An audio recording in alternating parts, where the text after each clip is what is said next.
Oh, thank you very much, everybody.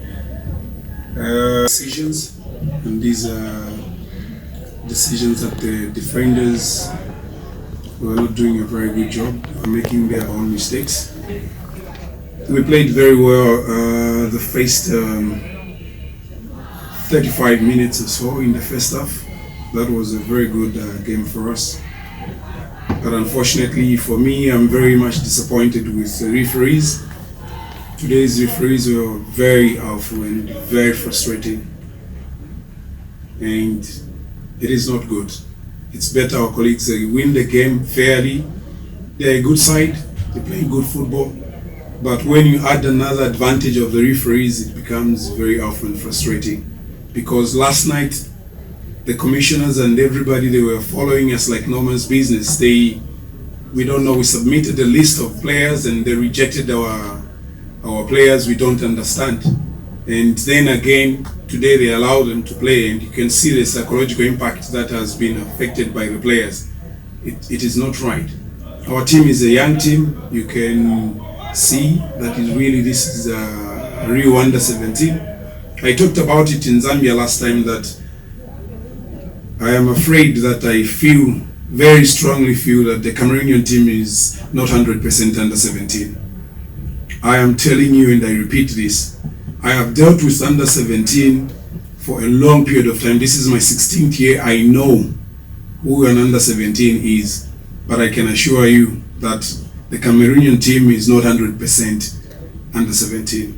But however, this is how football is. I don't know the fairness of football, but in the future we need to improve on age. There's a lot of age cheating in the Cameroonian team, and you can see it by yourselves. I think for now, for me, this is where I can end unless there are other questions.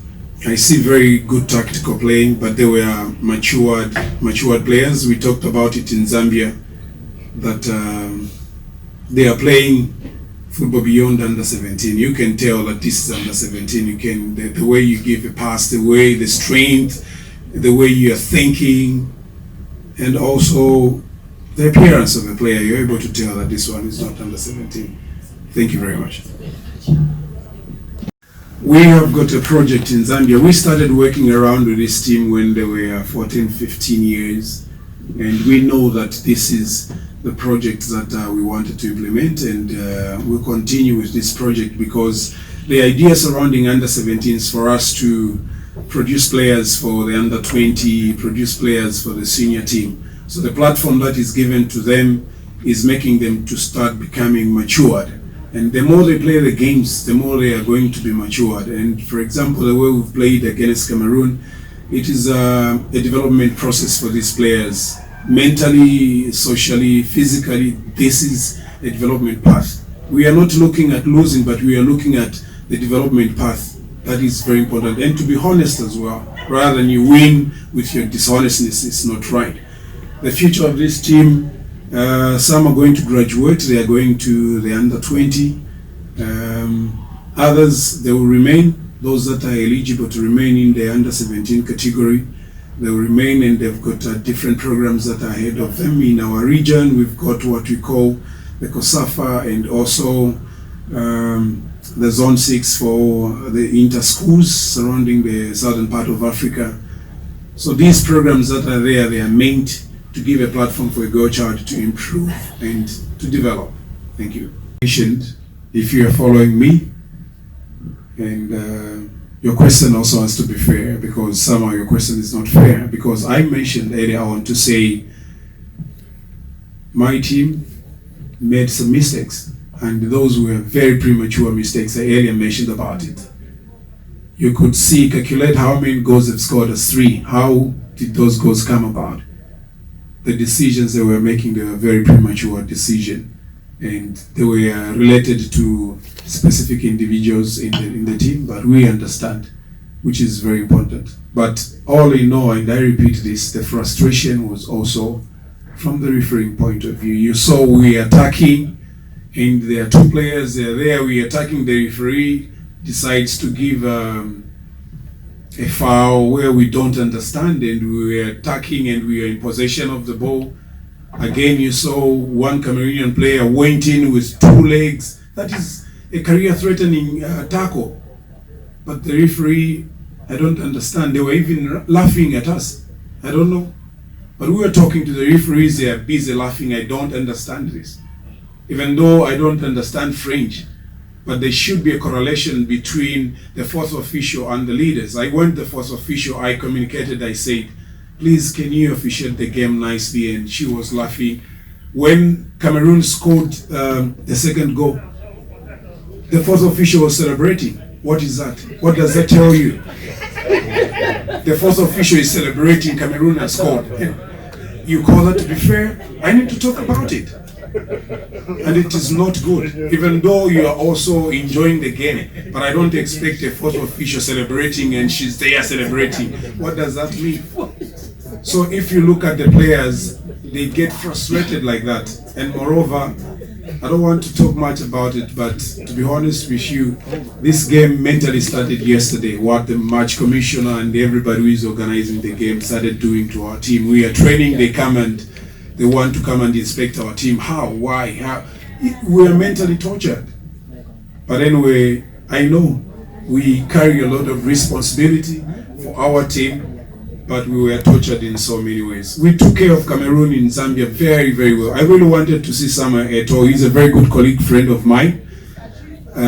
We do community work together in Zambia, but I really wanted to tell him that, my brother, you've got a lot of work to do. People are anxious to win, but they're not doing the correct thing. Here in Zambia, we took care of the team nicely, but when we arrived here in Cameroon, it was so pathetic. The accommodation that we had, we gave them world-class facility where they are able to stay, but from our side, it was so pathetic. We had to change the accommodation through our leaders who did a very good job for us. But to be honest with you, the way it has to be fair, your friends are taking care of you and you take care of them. And this is football is supposed to be. We lose, we learn something. Like I earlier on said, we lost, we have a very good tactical team. They are mature players, and that's the reason why I know to say the team is not 100% under 17. Thank you. So,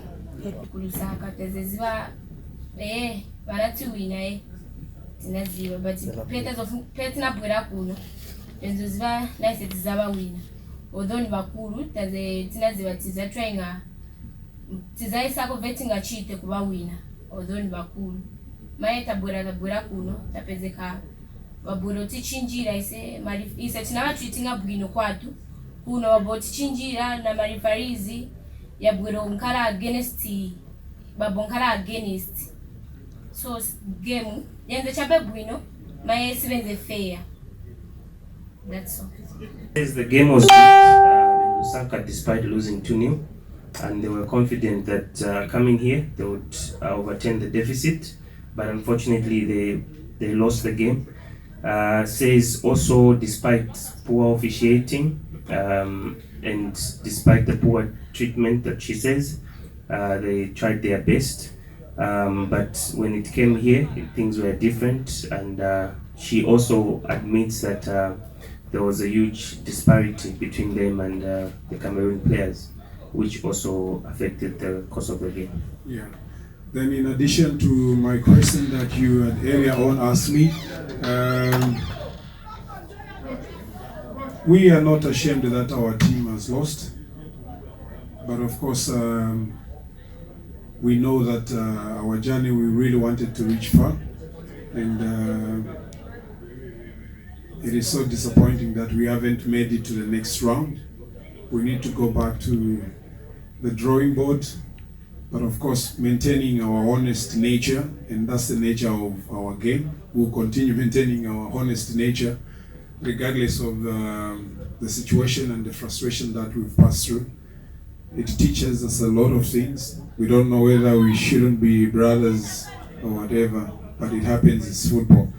Nevertheless, we are going back to our association and going back to our women's programs to go and enhance our women's